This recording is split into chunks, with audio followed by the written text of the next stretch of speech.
भगवती तुलसी की कथा बहुत प्राचीन काल की बात है। धर्मध्वज नामक एक राजा की पत्नी का नाम मधुश्री था। वह बहुत धार्मिक और विष्णु भक्त थी। राजा को संतान नहीं हो रही थी, तो उन्होंने भगवान विष्णु की तपस्या की। तब से प्रसन्न होकर भगवान विष्णु ने उन्हें एक कन्या का वरदान दिया। वो कन्या कोई साधारण कन्या नहीं थी, वह लक्ष्मी जी की अवतार थी, जिनका नाम रखा गया तुलसी। तुलसी बचपन से ही भगवान नारायण की भक्ति में लीन रहती थीं। बाद में उन्होंने भगवान को पति रूप में पाने के लिए कठोर तपस्या शुरू की। उनकी तपस्या इतनी तीव्र थी कि ब्रह्मा जी प्रकट हुए और बोले, हे कन्या, तुमने जो तप किया है उसके फलस्वरूप तुम्हारा विवाह शंखचूड़ नामक असुर से होगा। शंखचूड़ और तुलसी का विवाह।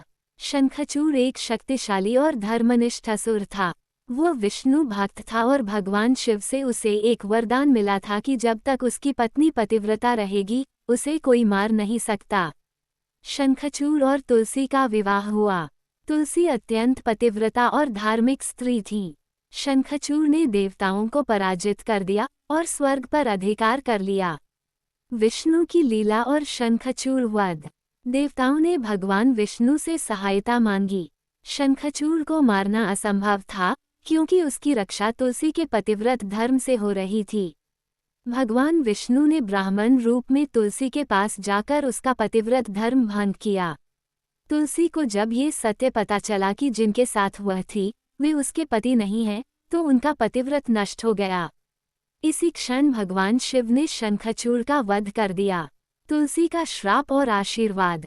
जब तुलसी को सच्चाई का पता चला तो उन्होंने भगवान विष्णु को श्राप दिया, हे विष्णु, तुमने मेरा पतिव्रत धर्म छल से भंग किया है, इसलिए तुम पत्थर बन जाओ।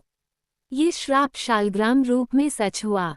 भगवान विष्णु ने तुलसी माता से कहा, हे देवी, तुमने जो तप किया, जो प्रेम और भक्ति दिखाई, वह अद्वितीय है। आज से तुम वृक्ष रूप में पूजनीय बनोगी। तुम्हारी पत्तियां मेरे पूजन में सबसे आवश्यक होंगी।